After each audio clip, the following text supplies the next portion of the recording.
Well, folks, I'm back and I have all the Dutch angles you could ever ask for. And I'm going to talk to you today about some great ramen noodle hacks. And I apologize if everything isn't perfect, but we're going to do our best to make this a really effective and helpful video. Stick with me as I try my best to give you guys the best information I can. We couldn't possibly cover all the great sauces of Asia, but here's a great sampling of some great sauces that we can use today. The first sauce we're going to try is creamy peanut butter. It gives you sweet and salt. The next sauce we're going to look at is rice vinegar. It's also a sweetening sauce. Another sauce is, surprise, sweet soy sauce. It's sweet and salty. And of course, special soy sauce. I had someone taste it, it just tastes like soy sauce. Fish sauce. It is a salty anchovy base. It's quite good. Oyster sauce. It's nice and salty, but 10 sauces in one. Sriracha. If you're looking for heat, this is where you find it. It's spicy and hot. Salt. This is a key ingredient. Add it when needed. And of course, we have great vegetables, starting with Chinese broccoli and including green onions. Also, don't forget that sour lime. And of course, ending with cabbage. Of course, you can add any vegetables, add all that you want to add aside from these, but these were the ones I handed out in the package. Please note that you can make all the recipes included in this video gluten-free just by using brown rice ramen or tamari, also known as gluten-free soy sauce. I was able to get all my ingredients locally except for the rice ramen. So I'd like to thank Loyal Fant for providing a lot of these great sauces, as well as Walmart. If you'd like to learn more about how to cook dishes like the ones we're trying today, try out the book Southeast Asian Food by Rosemary Brizardin. We have lots of great books like this here at the library, including Let's Make Ramen by Hugh Amano and Sarah Beacon. This is a really great graphic novel cookbook which shows you the traditional way to make ramen. If you like these recipes where we take a couple of twists and turns to make ramen, find out how they used to do it back in Japan. This even covers the history of ramen. Okay, let's get started with a rich chicken broth. Pause the video and gather up the following ingredients.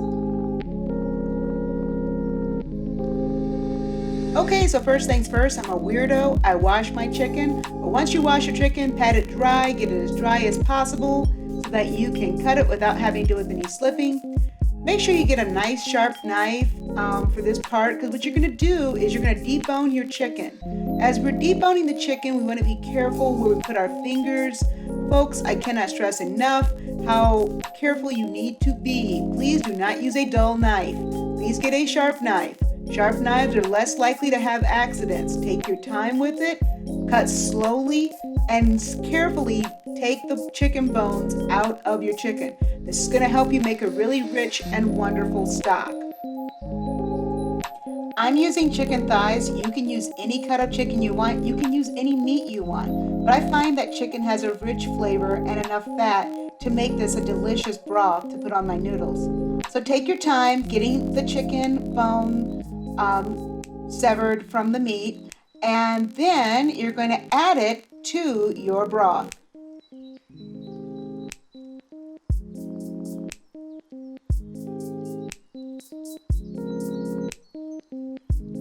I am so proud of how that chicken fillet turned out. It looks so smooth.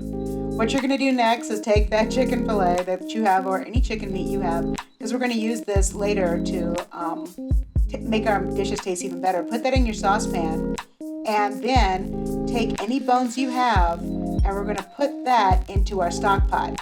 Go ahead and get as many chicken bones as you possibly can. You don't have to stop with like one or two. You've got some leftover chicken bones from a roast. Use those too. You can boil those down and get great flavor out of them. Go ahead and fill that pot with chicken bones. I'm not sure why that made me so happy, but whatever. Go ahead and now fill your stock pot with at least 16 ounces of chicken stock. So we're making ours from scratch. So throw away that packet that comes with the ramen noodles. You don't need it. You can make what you want from the items you have in your home. Now, I'm using a cookbook. You can use a cookbook too. Have no shame about this. We're going to fill that stock pot with wonderful, delicious things. And you can use a cookbook to help you. Don't have any shame about that. Also, feel free to pause the video as frequently as you need to go get items or anything else you may need. Okay, let's look at those ingredients you gathered earlier. Let's get those green onions out. The apple, you're going to need that for sure. And you're going to have ginger. Get your ginger out. You're going to grate that. Get your grater out if you don't have that. You will need salt. Probably all the salt I gave you, if not more, to make this salty. Because, it's reduced salt, the items I gave you. And also shiitake mushrooms. I didn't mention this before, but dried mushrooms or fresh shiitake mushrooms add a wonderful flavor, an umami, to this particular dish. Get them, soak them, and add them to your food. Also, don't forget the garlic. That's really key. Garlic is delicious and healthy, and you want to put that along with the ginger in this dish. It's all very important to come together in your broth. Before we go much further, I want to talk about the cooking of the chicken. You can take about 4 ounces of chicken broth and cook the chicken in a saucepan on top of your stove, or you can cook it in the oven. I kind of prefer to cook my chicken in the oven, but to each his own. If you cook it with 4 ounces of chicken broth, your chicken should be moist and delicious and easy to use.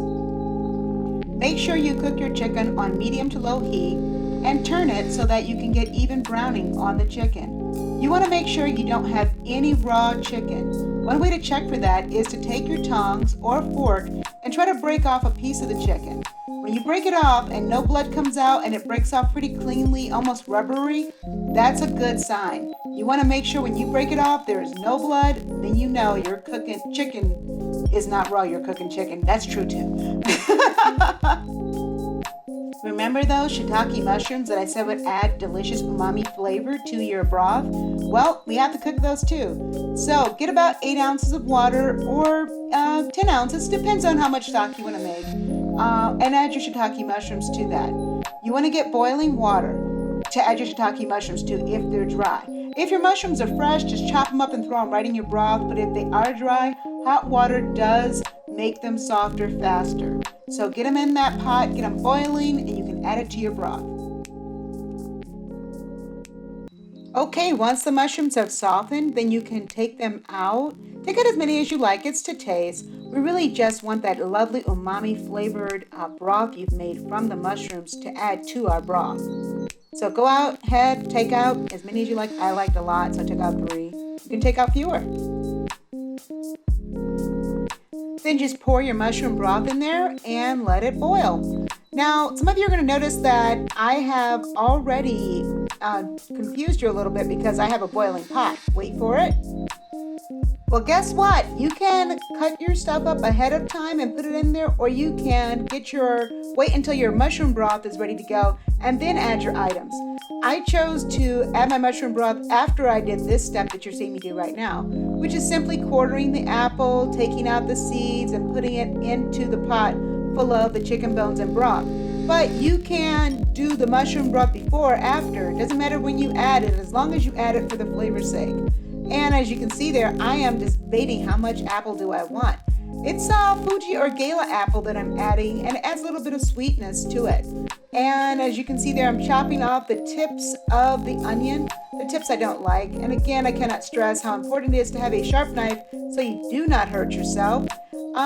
You want to chop the green bits of the onion in big chunks to go into the pot so you can strain it out easier, but also cut some little pieces of green onion for later to top your ramen noodle bowl off. So you might need more onion than I gave you guys. Honestly, you might think I want more onion flavor. That's perfectly all right. Do that. But chop off the tips of that onion, those green onions, and as you might notice there, I'm really struggling just to get the very tip off because I don't want to lose any of that delicious onion flavor except for the, bad old skin, which I'm ripping off right there. So then just chop up your onion. I like to chop the white bits up a little smaller because they have a lot of flavor in them, and I want to release as much of that as possible into my soup. And you may notice that I am cutting a little faster than you possibly, and that's because I'm old. So bear with me, guys. Take your time and go as slowly as you feel you need to. Do not rush. I might be doing things a little faster than you. Take your time. Do it right. Do it slow. Do not cut yourself. Do not rush. Again, pause this video if you need to. Now, before I mentioned to you guys, you might want to have a grater. I found out, much to my dismay, I did not have a grater when I started this project. So, if you have a grater, simply peel the skin off your ginger, and then please use your grater. Don't do what I'm doing. That's why I'm shaking the knife. Please don't do this if you don't need to. But I'm doing this off camera so you don't see how I'm cutting this ginger up, because I don't want anybody to slip and hurt themselves. But what you want to do is peel the ginger and then cut off any dry bits of it that may not have the best flavor. I cut it very thin there, and I just want to make sure I get as much flavor as possible out of this ginger.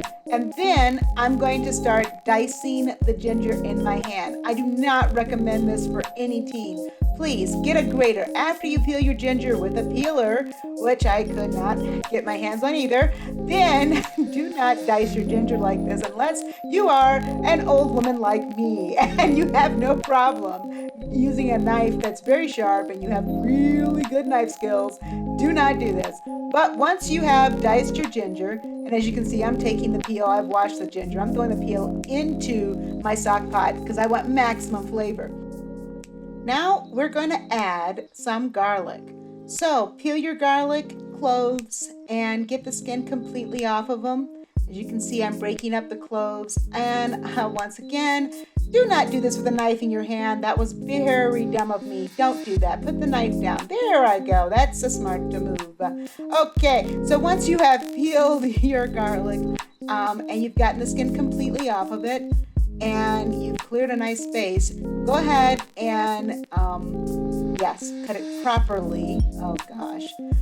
Cut it properly and then crush the garlic so that we are releasing as much juice as possible. If you feel like you need to, you can put some slices in there to release even more flavor, but do that to each of your cloves of garlic that you feel you need to add. I think at least 2 cloves of garlic are necessary.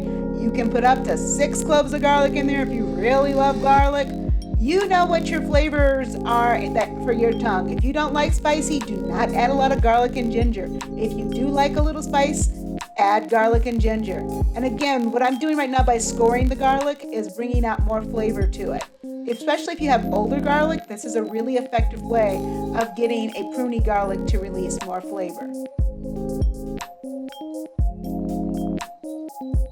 And after adding all your ingredients to the pot, put it on the burner and cook it at a medium to low heat. Let it boil, let it simmer, let all those flavors really combine. This is the quickie version of the Japanese version, which can take 4 hours to overnight. So now it's time to make your noodles. So go ahead and take your ramen noodle package and open it very carefully. There's lots of crumbly bits in there. And when you do open it, you're going to see about 1 inch worth of noodles there. And we're going to try to get enough broth to cover those noodles using the stock that we've created. So once you have confirmed that your noodles are not broken up into little bits, put it back in the bag and then pour your broth from your big stock pot into your little pan.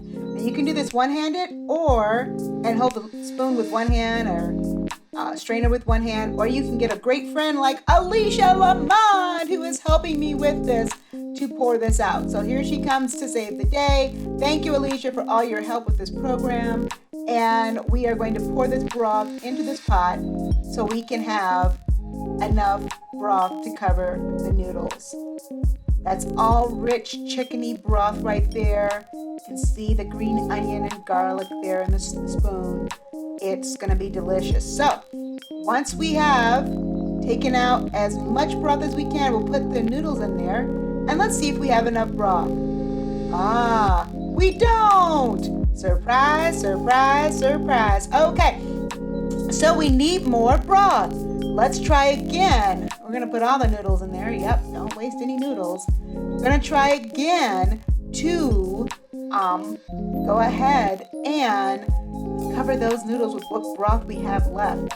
So Alicia's going to come and help me again as we try to keep these from these ingredients from spilling inside. And Alicia's like, don't do it with one hand, do it with my hands. And she's amazing. She's really great. I'm really glad she was there to help me out with this whole program. It's probably the only reason you guys are getting this program is because I had great people like her in my corner. So yeah, get as much as you can out of there. But guess what? There comes a time when you may have underestimated how much broth you needed. Well, we have an easy fix for that. Remember that chicken you cooked earlier? Well, guess what? We're going to use the essence from that chicken and pour that directly into the pot. And just add more garlic, more ginger, more other flavors that you like to this essence, and you will be able to extend your broth. You can also add more water to it. I like to have a more concentrated broth, so I don't add as much water, and it makes it a stronger, saltier broth. Feel free to add more salt as you're doing this, as you're adding more water. Again, you're making this to taste. Add more broth if you have it, add more water, and stir frequently. As you're cooking the noodles down, you might want to even throw a couple slices of ginger in there or a few pieces of garlic. That's fine. You're trying to give it as much flavor as possible. You do not have to boil your noodles in broth. I just find it adds more flavor. You can boil your noodles in water. Now, as you can see here, we're taking the noodles out and we're getting ready to make our first dish. You will probably have some broth left behind. Save that because we're going to pour that on top of our ramen noodle bowl. So now that we have the noodles done, it's time to dress our ramen noodles. We're going to look at 3 different ways you can make your ramen noodles amazing. First up, our peanut noodles. And to do this, you'll need your peanut sauce. Go ahead and freeze the video, pause the video, and grab the ingredients you see on the screen. Okay, so the first thing we're going to do is juice our lime. So as you can see, my lime is already pre-cut because I had to practice this dish ahead of time. You'll notice I'm also using a dull butter knife to get as much juice as possible out of the limes. Guys, it's not lime season here in Wisconsin, so you may have to juice your lime the hard way. You can use a juicer or you can cut it like you do a grapefruit and get as much juice out of it as you can. Notice I'm just using half a lime. Your lime may be so tired that you might have to use both sides of your lime. Again, I'm doing the best of what I can with the ingredients I've got. And if you do it the way I'm doing it, you may not have as much fun. It is a lot of hard work to juice the lime in this way, but I didn't have a juicer, so this is the hard way.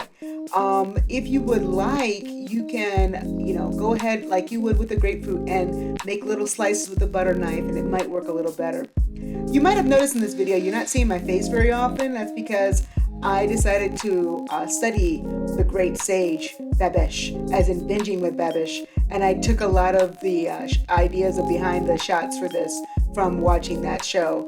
I thought it would be a lot easier to do this show, and it has been. But as you can see now, the juice is coming out, and because I cut this beforehand, I got no seeds to come out because the seeds came out in the previous dish. But you might get seeds, just fish them out, and that's fine. And if there's some lime pulp that gets in there, that's fine. It makes it just taste great. It's not a negative thing at all.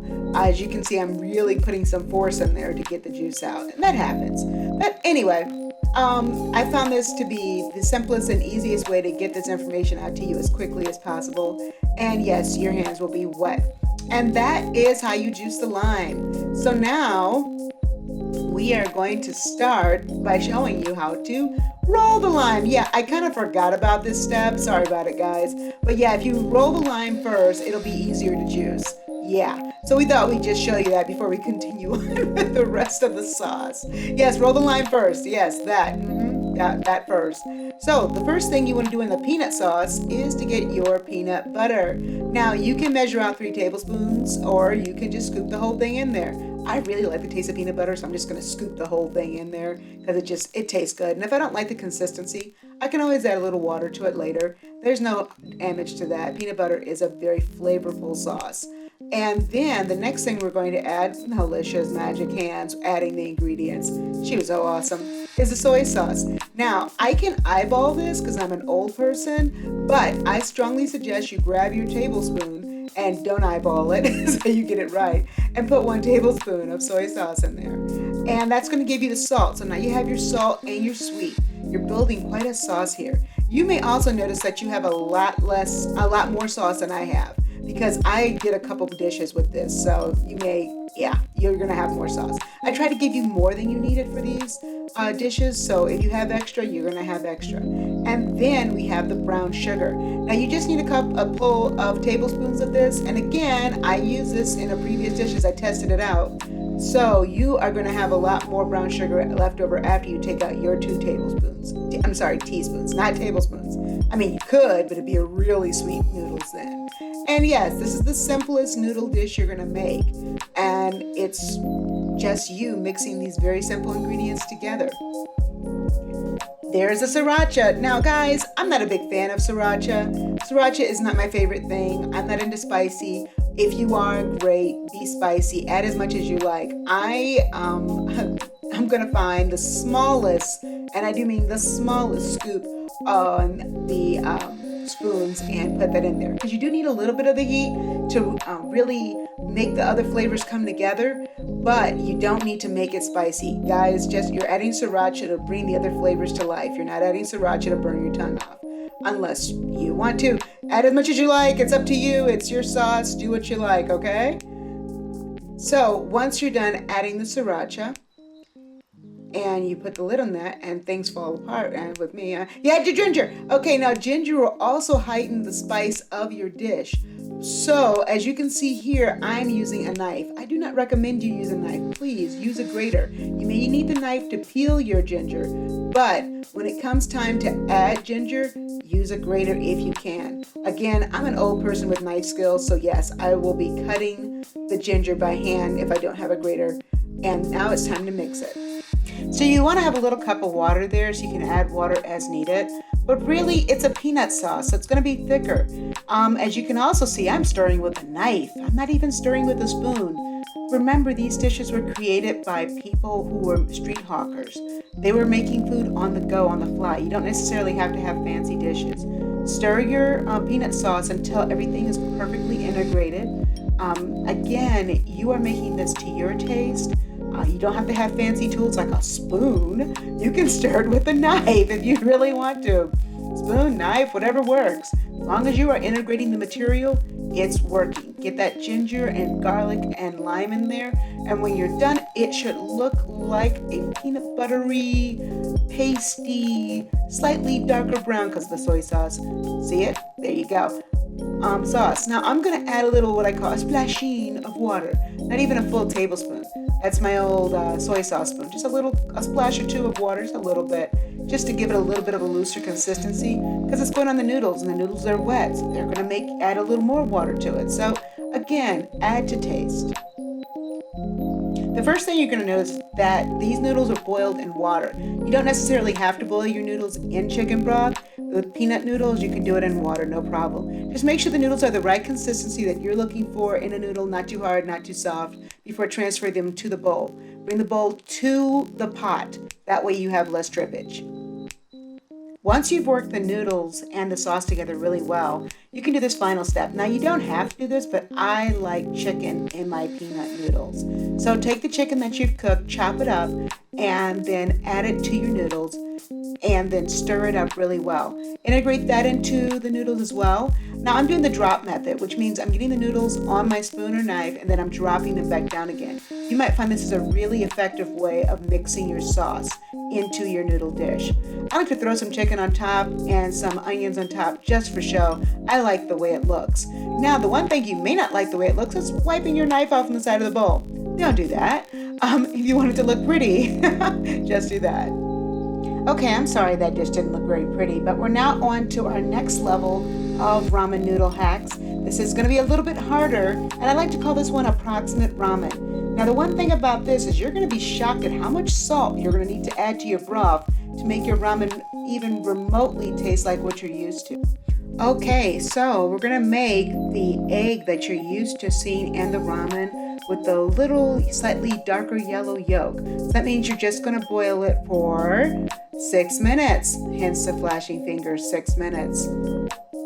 Just make sure the water is boiling before you gently place it into the water with a slotted spoon. So now we're going to prepare all the parts and pieces you're going to need for your ramen noodle bowl. So you'll see we have the mushrooms there that you pulled out of the mushroom essence that you made for your broth. I had the hard-boiled egg all finished and put there. What you don't see that's off screen is my chicken that I also want on this, and I have my green onions that I chopped earlier. Again, you can put anything you want in your ramen noodle bowl. It's your bowl. If you want to put ham and spam in there, go for it. You're building the bowl according to your taste. When you're all done putting all of these ingredients on top, then you want to very gently pour the broth into the side of this bowl. Why am I telling you that? Well, because I forgot to film that part. Now you'll notice I'm cutting the cabbage you see there very thinly. If you cut your cabbage very thinly, the broth that you add to your ramen noodle bowl will cook it just soft enough so that you can truly enjoy it.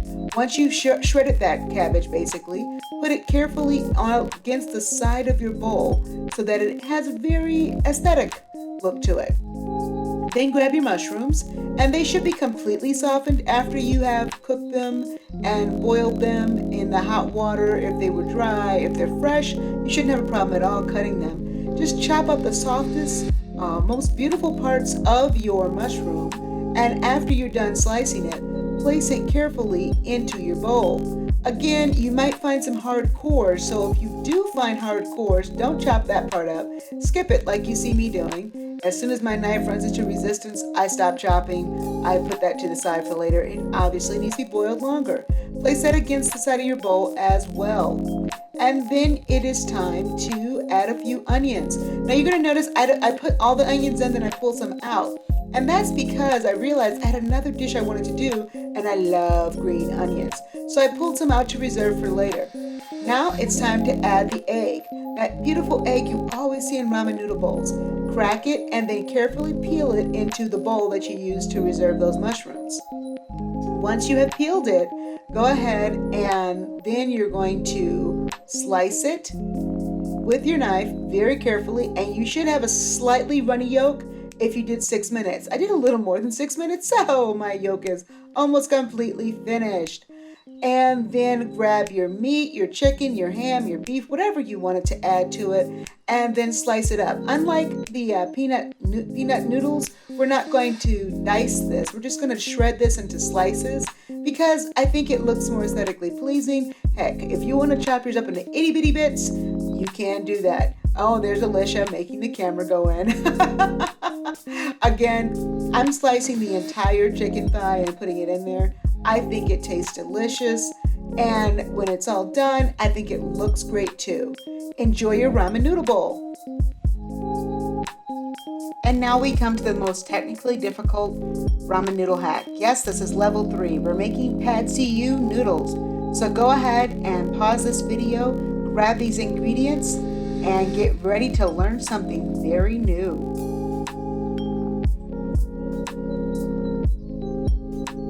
So go ahead and grab a bowl, and we're going to start mixing this sauce. It's pretty straightforward.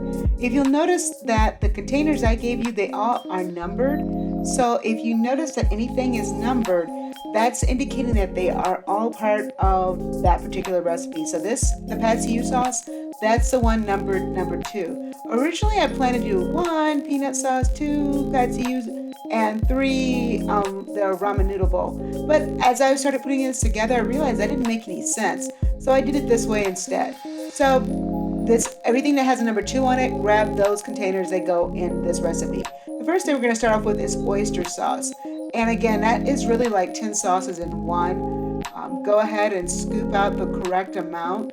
And I actually should have done that probably last because it's so goopy, it sticks to the spoon. But as you'll see, I'll just keep shaking the spoon, trying to get all the oyster sauce out of it, and trying to use the rice vinegar to clean out the spoon. Again, rice vinegar is going to be a little bit of sweet.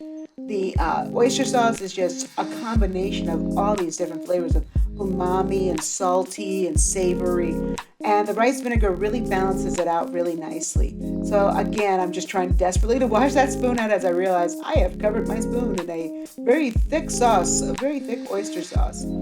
And after I do each of my sauces, I close the containers because they do have a habit of spilling on me. Yes, and slipping away. So, as you're building your sauces, as you're building this sauce, if you find that you might want a little more of something, a little less of something, do that.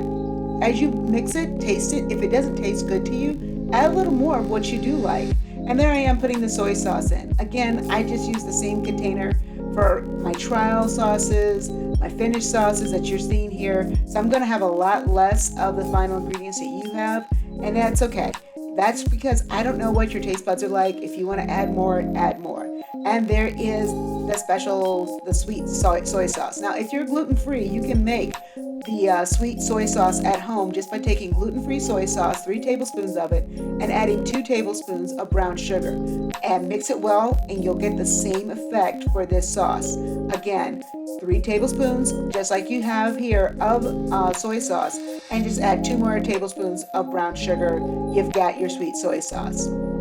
And once you have that all finished, I take my handy dandy knife. Babish takes his handy dandy mini whisk and mixes. I use a knife. I don't have the cool mini whisk. And mix it up until you can tell that everything is perfectly integrated, and that oyster sauce is what you're going to be watching for the most because it's so thick. So now you're going to be adding your pad see ew sauce to your noodles. Again, you can boil them in water, you can boil them in chicken broth. Again, I prefer the broth that we made. The broth is really amazing. And you'll see I have the ramen noodle packets to the side because I really don't want them. Now, I will be honest with you guys, this pad see ew sauce is so strong that I would almost suggest you use 2 ramen noodle packets, 2 packets of noodles, because this sauce was strong. Maybe use less of it, maybe. The noodles seem to really absorb it, and we want that, but it was a bit much. Okay, grab your Chinese broccoli and an egg. You're going to need both those. So what you want to do now is we're going to cut the leafy green part of the Chinese broccoli. If you find anything on there that you don't want to eat, just tear it off. It goes yellow. That's going to make it not taste so great. Now, cut off the leafy parts of the Chinese broccoli. When I'm at home, I just tear it, but hey, use the knife. You've got the knife, cut that off. I also like to use the stalks in mine, but that's because I love Chinese broccoli, or Ceylan or Gailan. Depends on who you're talking to. It's also called Gailan, Ceylan. And it's Chinese broccoli. It's delicious. And the next thing you want to do is you want to integrate that Chinese broccoli leaves into your noodles. It's really tasty, and it gives it a bit of a meatier bite to it. I really enjoy it. So go ahead and stir it around there. That tool I'm not a fan of. I like to use chopsticks, but that's just me. Now we're going to go ahead and crack our egg, mix it up, and get it in there. Notice I always crack my egg on a hard, flat surface that keeps the shell intact. Go ahead and get rid of your egg shell, and then you want to beat your egg until the whites and yolk are perfectly blended together. Okay, now go ahead and transfer the pan that has the noodles and the Chinese broccoli to your stove and put it on a medium heat. We're just going to try to slightly wilt that Chinese broccoli so that you can enjoy the texture of it. And then move the noodles and the Chinese broccoli to one side of your pan.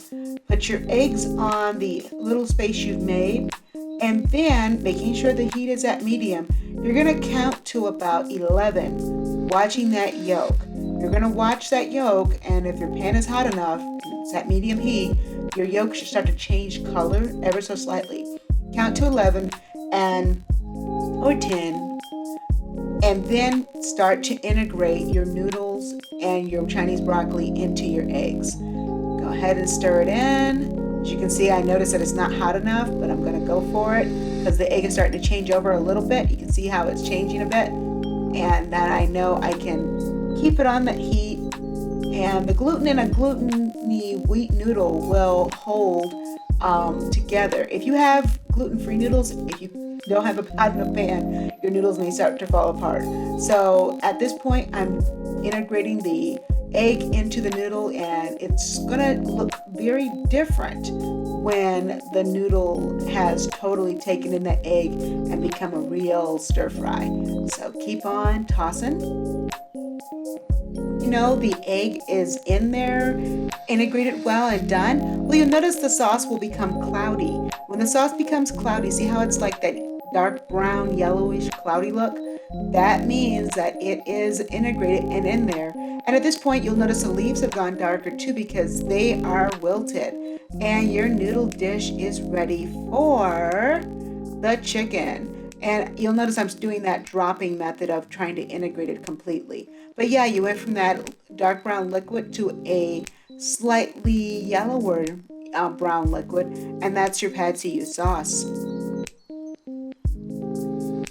To finish the dish, of course, I recommend that you add chicken. It's my favorite thing. I love chicken. So cut up your chicken and get ready to add it to your dish. You'll note that I left my pan on the stove while I chop the chicken because I like my broccoli to be a little more wilted because I use the stalks, but it also gives you a thicker sauce and integrates it better to the noodles.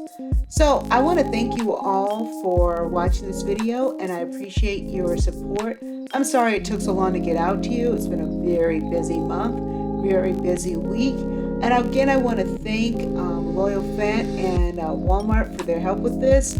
And my inspiration, Babish from Binging with Babish. If you're looking for fun cooking shows, he's a guy that you want to check out.